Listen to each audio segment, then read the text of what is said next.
time for the short list. Now, to set this up properly, I will bring this back to a guy named Barry Alvarez, you may have heard of.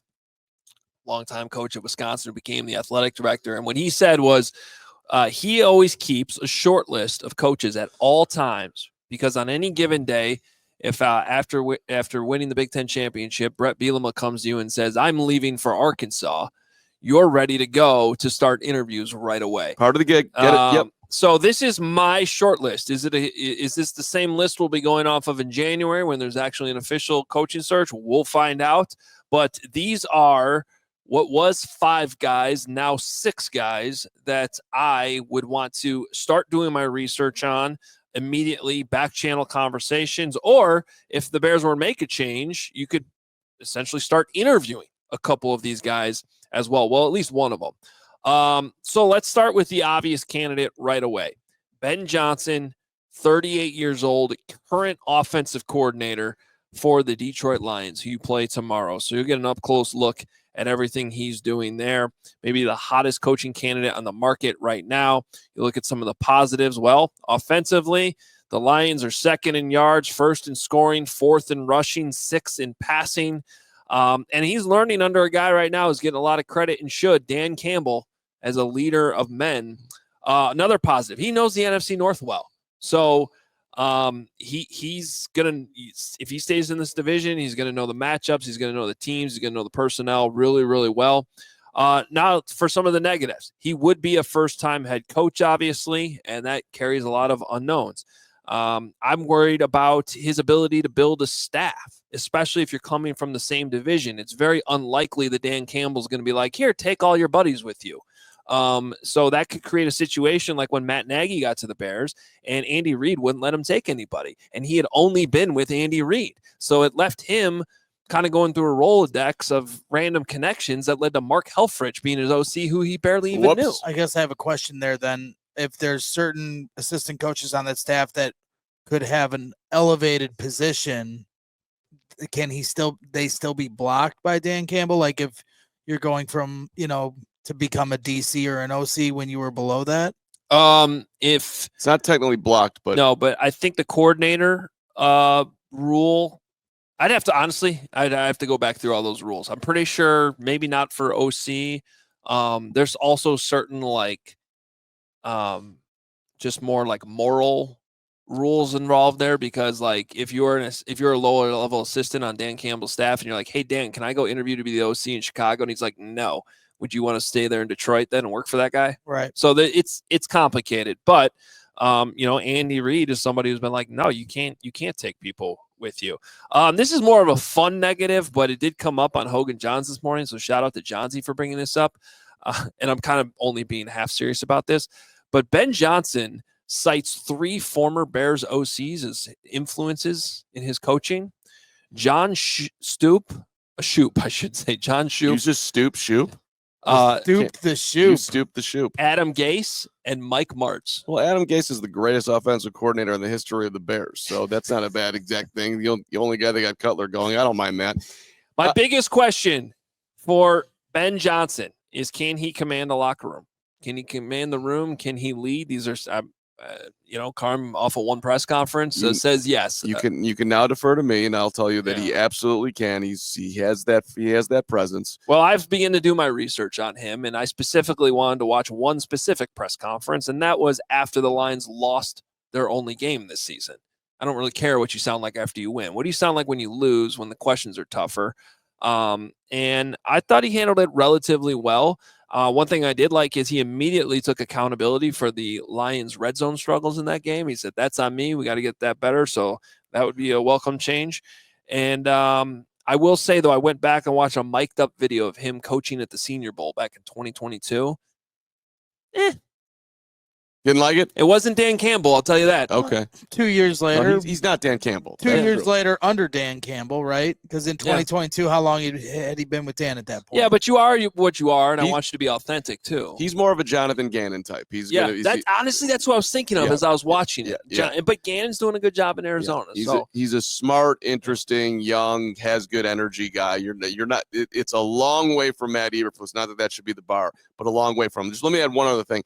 The Lions, look, Jared Goff people thought that, oh man, they got rid of Stafford. He elevated Goff up, and they do it, by the way, running the football up, their two-headed monster, which speaks to Bears football, if that means anything to anybody. Well, yeah, the offensive style is not a question at all. Yeah. And you like everything about it. All right, we're gonna have to speed this up a little bit to get through the last 5. Here's another one. You guys might have heard of this guy. His name is Bill Belichick. He's the greatest coach of all time. He is 72 years old. He has 8 Super Bowl rings. 8 Super Bowl rings, 72 years of life. I like that ratio. Positives. Again, he is the greatest head coach of all time. I'd like to reiterate that you have an opportunity to interview the greatest coach of all time. I would take advantage of that opportunity. I would bring him into your building. I would talk to him. I'd like to hear from him on what he thinks about Caleb Williams, what he thinks about your personnel. If you don't do that, everybody should be fired. Great. Everybody. Well, but you could You say should be fired. You could. Well, I guess you're not going to say the same about last offseason, right? Because you had Eberflus in house. Right. Yes, you were not conducting a head No, you coaching could say the search same last year. thing about last offseason. They should have absolutely interviewed Bill Belichick Yes, last season. that would have been a reason just to fire Flus. Yeah. It's just to interview a guy, even if you didn't hire him. While Matt sits in the corner and listens. I find it hard to believe that if you did hire Bill Belichick, that there wouldn't be an uptick in accountability and overall, let's just call it coachery. We'd actually have the hits Would philosophy. somebody be turned at the crowd while the last play of the game is being conducted? Yes. Negatives. How much longer will he coach? How long will you actually have him? Now, my counter argument to this all the time is, how long do you have the idiots that you hire every 3 years? Yeah. So I don't care if he's only going to be there for 5 years, because what are the likelihood that someone else is going to be there for longer than 5 years? It just doesn't happen with the Bears. Pass the torch, like it. I don't hate it. One other negative is, and I don't know how much stock to put in this. Another reason why you got to bring him into your building and talk to him. This guy hasn't necessarily spoken glowingly about Caleb Williams or the Bears organization. Yeah. But him and Tom Brady didn't get along all that well, right? Yeah, well, I'm just saying. So he likes being hard on the greats. That's what it is. There you go. There's my spin zone. The biggest question with Bill Belichick, in my opinion, is how would he mesh with the current front office? And should that matter necessarily? Because I'm not sure it should, but it is a big question. Does he still want roster control? All those things. Let's keep it moving. We're running low on time here. Bill's also busy off the field. Keep going. This one might be more of a wild card for you, but somebody, again, these are just guys I want to talk to. Guys I want to at least find out if there's interest. Dan Lanning. Head coach at Oregon, 38 years old. If you've been paying attention to Dan Lanning, it is very obvious. He has proven leadership abilities. He also spent some time with Nick Saban at Alabama back in 2015. I think this matters to a certain extent, so don't look at me cross-eyed, but he is an excellent recruiter. And why I still think that matters at the NFL level is it's an indication that you are strong with your people skills, with your relationship building and things like that. Identifying talent. Developing said talent. 100%. He has an excellent defensive background. So if you are going to hire a non-offensive coach, I would feel really good about Dan Lanning's ability to keep the Bears defense playing at a high level while, you find the guys to coach offensively. That, however, would be one of the negatives, right? He's never coached at the NFL level. What are his connections to build an NFL staff? Like, who does he know? Who would he bring in? Those are legitimate questions. My biggest question along those lines is, can he make the jump to the NFL? Would he possibly want to retain Thomas Brown? Because that's a situation where I would think maybe you can bring in a guy, but you retain most of the offensive staff, or at least your OC. Maybe keep things rolling that way on offense. Both have Georgia ties. If you want to look for some level of connection. How funny would it be to roll the offensive staff into the current defensive staff, and then have a defensive staff have the offensive staff then roll over into them? That would be just bizarre over a 2-year stretch. Confusing. Your brain broke from that? Yeah, there's a lot of rolling into people. Too much rollover is the point. All right, Marcus Freeman is next on my list. Interesting name I want you guys to keep in mind. 38 years old. He's currently the head coach at Notre Dame. Once drafted by who? The CHGO Bears in the 5th round. 2009. He lasted a month and a half with the team. They did not keep him. Was that longer than how long Ryan Poles lasted? Yes, about the same. It's he didn't even make the Velus Jones tenure. That's disappointing. I am shocked so far at this list. Dan Lanning and Marcus Freeman. What are we doing here, Adam? Proven leadership abilities. Comes from a military family. He was actually literally born on an Air Force base. one thing I like is that Notre Dame actually immediately improved. Not immediately, he did lose his first 3 games, but wouldn't you safely say, Mr. Notre Dame, that the program's in better hands now than it was under Brian Kelly? Yeah. Yes, when you talk about leaders of men, players respecting their head coach, that comes in bunches with Marcus Freeman. They were at their wits' end with one Brian Kelly. And he has a defensive background too, so similar to Dan Lanning, could he possibly keep the offensive staff in place? Same exact negatives. He's never coached at the NFL level. What are his connections to build an NFL staff? Although he does seem to know a lot of people and is highly respected across the football world. Okay, next on the list. Hang on one second on Freeman. Bears will like him. Good family, man. You know, Notre Dame, the whole thing. That'll resonate with the McCaskies. You know it will. Thomas Brown, current Bears offensive coordinator. Positives. Also 38 years old, by the way. That's a random theme in this. Let's a lot go of 38 years old. You know who else is 38?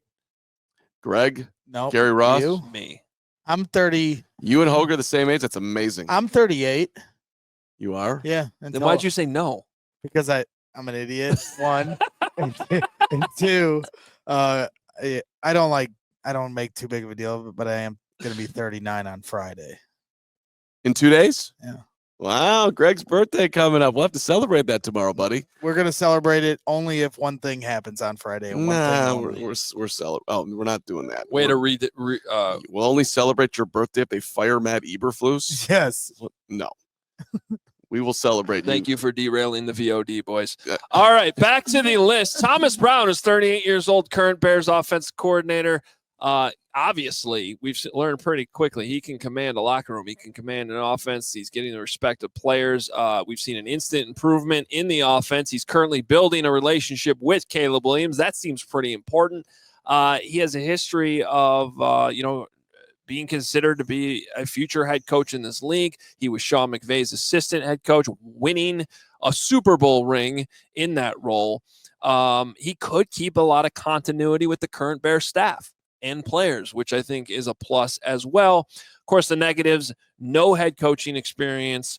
I do wonder if he becomes the head coach, what type of impact does that have on his play calling and what we've seen? You'd have to go down the sideline. You have a lot more responsibilities on your plate. Those are all fair questions. And the biggest of which is, can he run an entire NFL program? Would he still want to call plays if he became head coach? These are all things that would have to be vetted. And then finally, the last coach on this list, the other obvious candidate, I would say, from previous guys who have been previous head coaches, I think you would be doing a disservice if you did not interview Mike Vrabel, 49 years old. He's currently a coaching and personnel consultant for the Cleveland Browns, 3-time Super Bowl champion, playing for who? Bill Belichick. Other positives, he was already a head coach in this league for 6 seasons. He made playoffs in 3 of those years with 2 playoff victories. That is more playoff victories than the Bears have since George McCaskey took over as the chairman of the board. Very popular with the fan base right now. The fan base really seems to want a tough guy type like a Mike Vrabel. By the way, Vrabel also born in August. He's a Leo. We rule the world, and we're the kings of the jungle. I love Leos. With all these coaching, college coaches, I'm surprised Pat Fitzgerald didn't make your list. Which is disappointing, by the way. 2021 NFL Coach of the Year. We know Mike Vrabel can build an NFL coaching staff. Some negatives. What the hell happened the last 2 years in Nashville? What happened in the final year with the ownership and the general manager? There's a lot of stories out there about that. Would that create any type of problem in Chicago? And that is my biggest question with Mike Vrabel. That would have to be vetted in the interview process. How would he mesh with Ryan Poles and Kevin Warren, maybe more importantly? Doesn't feel like a Bears hire. Yeah. But yeah, these are guys you have to talk to. This is where I'm starting my coaching search with these 6 names. I'm getting them in the building. I want to talk to them. I want to vet all these guys out. That is my short list for Bears head coach. We all silly like the mayor.